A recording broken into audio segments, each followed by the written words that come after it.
Welcome back to the channel, everyone. Thank you so much for stopping on by, everyone, as always. So let's go ahead and take a look at the holiday cup, you guys. Hopefully everyone had an amazing Christmas, and New Year's is right around the corner, so happy early New Year's. Definitely thankful to have this 2020 year conclude right as soon as possible. So we're days away now, and the holiday cup will be starting before the end of the year. So let's go ahead and get ready for it. We're on pvpoke.com looking through the ratings right now. As you see right here, Great League 1500 CP for this holiday cup. Only 6 types can be used, you guys: electric, flying, ghost, grass, ice, and normal types. So only those Pokemon, if it has those typings in its type, then it's allowed. Anyone else is not allowed. So thankfully, we don't have to see any Zoom rolls in this cup for the first time, you guys. As you remember, last time there was a Halloween cup, Zoom roll was eligible. So finally, we have a Great League cup where Zoom roll is not allowed. So let's go ahead and take a look at the typing real fast.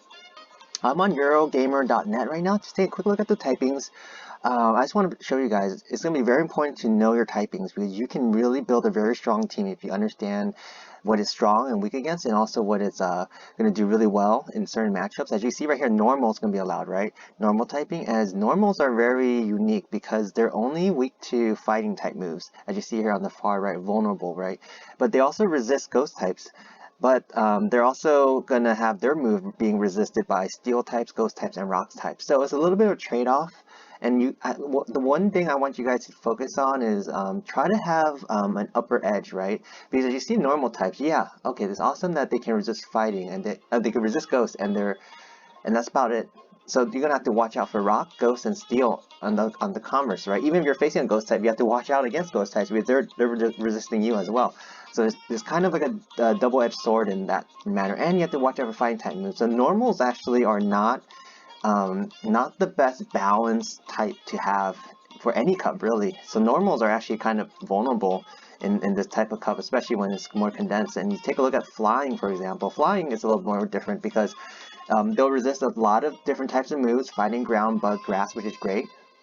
Trade-off is that they're going to be weak against rock, electric, ice. And as we know, electric and ice are both allowed in this cup, so that's going to be pretty dangerous as well. So it's all about trade-offs, you guys. And when I go through the list on pvpoke.com, I want you guys to focus on the weaknesses and the resistances, because we want to have a proper ratio, and I'll talk more about that once we get to it. As you see right here, normal, flying, electric is down here. As you can see, you can feel free to pause the video, you guys, but I suggest going to Eurogamer.net if you guys want this list as well. Ghost is a very interesting moveset, or interesting type, because they're going to resist a lot of types of moves, and they're only weak to other ghosts and dark, so there's no dark types allowed. And also, if you're up against a ghost, you know you're strong against it, right? So if they're going to hit you hard, you're going to hit them back hard too. So ghost is actually a pretty interesting type to have. And then ice is the one I think is my least favorite type, because ice are just so vulnerable, and there's not a strong enough trade-off, you guys. Ice only resists ice. But you have to watch out for fighting, rock, steel, and fire. And then steel, fire, rock, and ice all resist ice type moves.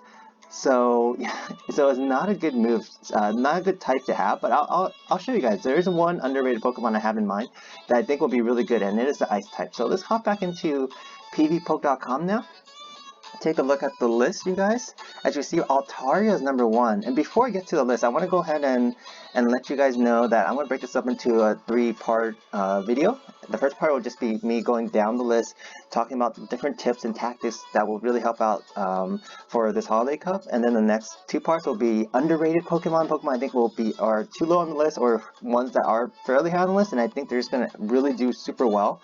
And also overrated Pokemon, ones I think you guys should probably avoid powering up, maxing out, because I don't think they're going to be very strong in this league, and I think they're way too high on this list. So let's start off with the overview first. The overview, we see Altaria in the league, right? Altaria, why is it so strong, you ask? It beats Vigoroth, Obstagoon, Diggersby, and you can see right there, Vigoroth and Obstagoon are both 2 and 4. I don't know what happened to number 3. Last time I looked at the list, Diggersby was actually here. Oh, is it because I unchecked that? Okay, there we go.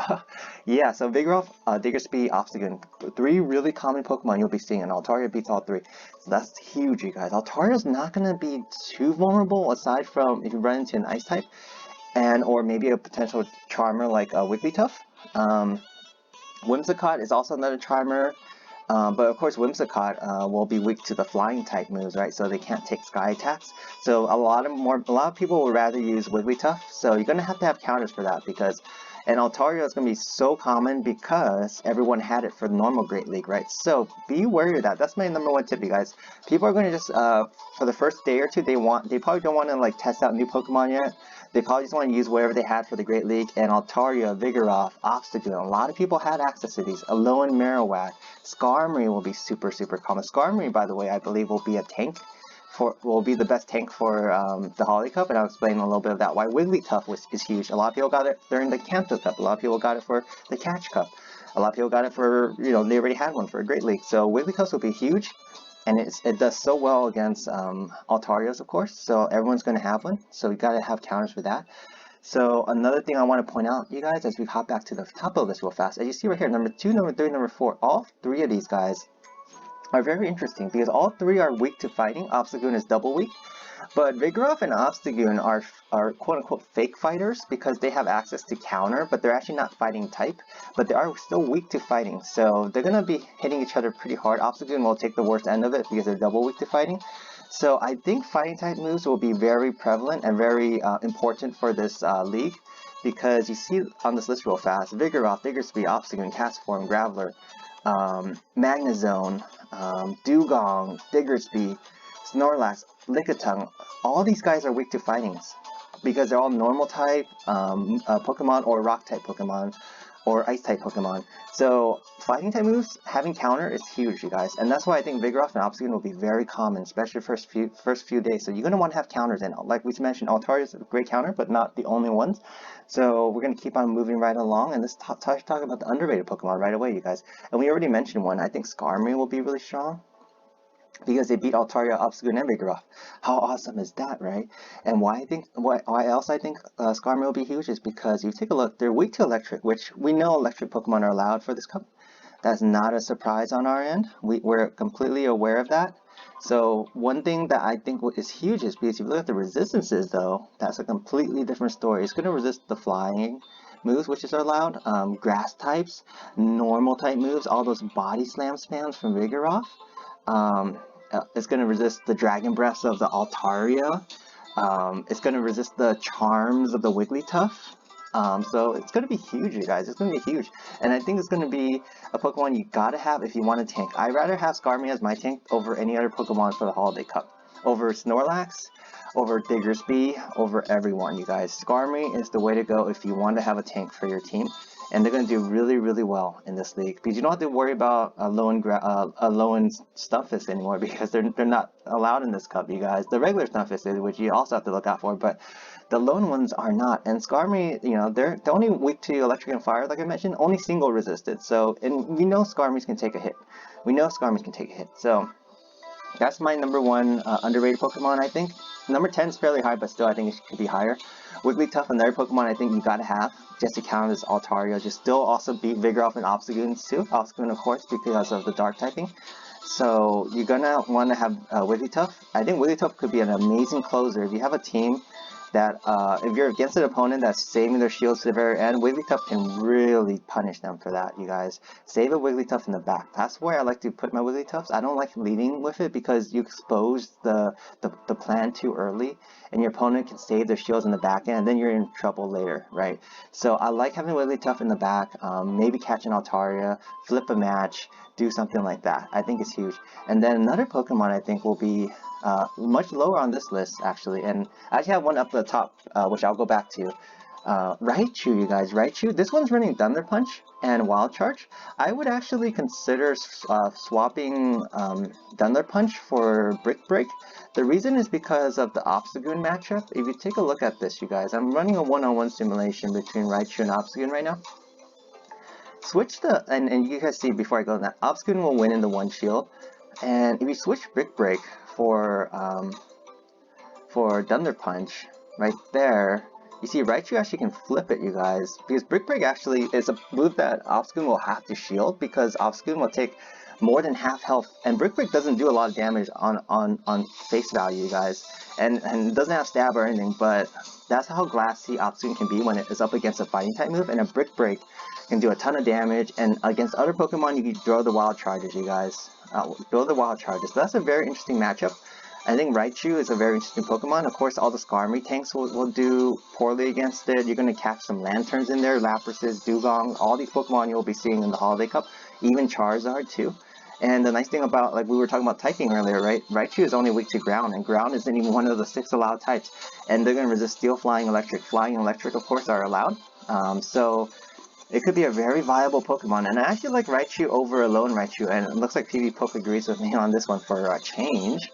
And then who else do we have on this list? So I want to go back to the top for underrated Pokemon, Frostlast, you guys. I actually missed this guy. Frostlast beats Vigoroth, Altaria, Diggersby, which is huge. It loses to Obstagoon, but keep in mind, you guys, Frostlast on the surface, you're like, oh, they're weak to fighting, right? No, they're Ghost type too, remember, and it's not even neutral attack, neutral damage when you're up against a fighter, because Ghost types are immune to fighting. So keep that in mind, you guys. Ghost types are immune to fighting, so that means that they're actually resisting fighting, single resisted. So against like a Vigoroth, right, for example, let's take a look at that matchup real fast. Of course, you're thinking Ghost against normal. Oh no, right? So, but no, it's actually fine because you of course still have Avalanche will do half health, and you're actually resisting all these counters, and also you will be resisting the body slams as well, so they have to only throw Bulldoze, so you're actually almost hard walling this Vigoroth, which is amazing. And then the Powder Snow, of course, will do double super effect damage to an Altaria because Altaria is dragon and flying. So Frostlast is a very interesting Pokemon, a Pokemon that I kind of want to run in maybe my first video, so stay tuned for that. If you're still watching this video at this point, please consider dropping a like, comment, subscribe so you can catch my Holiday Cup video battles next week. I'm hoping to post a lot because I have some days off of work. And then let's quickly go over to the overrated Pokemon. And Diggersby right here, you guys. I think it's slightly overrated. I don't want to assume it is, but to me it is, because it loses to Altaria, Obstagoon, and Vigoroth. Those core 3, you guys, the core 3 are very important to beat. I think I would put Diggersby in there and call it a core 4, but obviously Diggersby can beat Diggersby if needed. But it does have some favorable matchups against Marowak, Skarmory, of course, Alolan Graveler, you might see Stunfisk, and then Wigglytuff. Being a Wigglytuff is huge, of course. But I don't like the fact that it's losing to these 3, and the fact that it's a normal type that doesn't have a fighting move, so it can't punch back against those Vigoroths and Obstagoons, the 2 fake fighters. And then it loses to Altaria. Not only does it lose to Altaria, it's completely hard-walled, right? Because you're running ground, fire, and ground and fire moves, so Altaria will completely wall you. So you're in trouble once you run into Altaria. They can just easily win the matchup. If at some point you're matched up against Altaria, I think you're done, to be honest with you guys. And then actually there's one more underrated Pokemon I wanted to just take a look at. And the reason why I take a look at it is because I actually ran a simulation. We talk about the core 4, right? Altaria, Obstagoon, Vigoroth, and Diggersby for the Holiday Cup. As you can see, a lot of X's as expected because there are very good Pokemon. Diggersby, I think the one nice thing about Diggersby, as you see right here, it's going to do really well against the Marowaks, Lanturns, Gravelers. Is really going to just dominate them, but there are a couple Pokemon that can actually beat all 4, believe it or not. And Altaria, of course, can kind of do it. It'll tie against itself, but that's why it's number 1, right? It does really well against the meta. But Togekiss and Lugia actually can beat all 4. So if you happen to have a Lugia, maybe consider running it. But I think Togekiss, if you happen to have Togekiss, also Togekiss is not that easy because you can't really hatch a Togepi to make a Togekiss. You kind of have to essentially find a wild Togetic, essentially, which they were out there for Pogo Fest, if some of you guys saved some. I think it has to be CP maybe around 700 when you evolve one. I do have one, so I might want to test it out for you guys. It beats Altaria, Obstagoon, Vigoroth, Diggersby, and it actually completely destroys Obstagoon, assuming it's not running Gunk Shot, which I don't foresee anyone needing to really run Gunk Shot, especially because you want the fighting and dark type moves. If anything, maybe get rid of Night Slash and run Gunk Shot, because I think Cross Chop actually is more important in this league. So I think that's something that you guys have to keep in mind. So Togekiss, you guys, don't forget, I might want to run Togekiss for you guys. And then another Pokemon I want to mention that I think is slightly overrated. I don't want to make this video too long. I only have 2 Pokemon left on the list. Is Alolan Sandslash, you guys. Right here, you guys. Alolan Sandslash. It has, of course, does super well against Altaria, which is huge. But you look at the matches it loses: Vigoroth, Obstagoon, Alolan Graveler, Stunfisk, Alolan Marowak. A lot of very common Pokemon it loses to. And the reason I don't like it is not because of just the key losses, but how much they get like destroyed by fire and fighting. They're double weak to both, you guys, fire and fighting. So if you're running against a counter user, one of those fake fighters like Obstagoon or Vigoroth, you're going to get completely farmed down. Your opponent's going to have a ton of energy for whatever comes back in. If you're against a lone Marowak that's running Fire Spin, you're going to get completely countered, especially against Marowak, because Marowak will be also resisting your Ice Punch and Powder Snow. Of course, they will have to watch out for the Bulldoze, but you're getting farmed down so much by those Fire Spins, you're in a lot of trouble, you guys. So the Pokemon I would definitely want to duck. Even though you look at all the resistances and it looks very appetizing, being double weak to Fire and Fighting, I think will be a detriment to running this Pokemon. And then the last Pokemon I want to just point out on my list was Mandabuzz.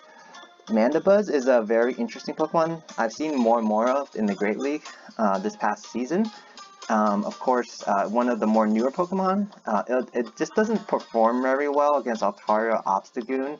And I think one thing that holds Mandabuzz back is that there aren't going to be a lot of Ghost types, even though Ghost types are allowed.